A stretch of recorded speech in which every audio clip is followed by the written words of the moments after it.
You are looking at Julian's pronunciation guide, where we look at how to pronounce better some of the most mispronounced words in the world, like this other curious word. But how do you say what you're looking for today? Buongiorno. We are looking at how to say the name of this delicious cheese from Italy. More Italian food vocabulary for you on this channel, so make sure to stay tuned.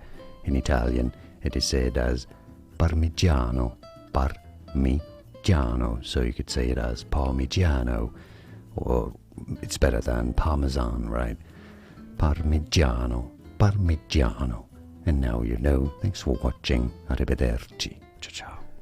Here are more videos on how to pronounce more confusing words and names too many mispronounced. Like this video if you found it useful. I appreciate your support. I'll see you soon and thanks for watching.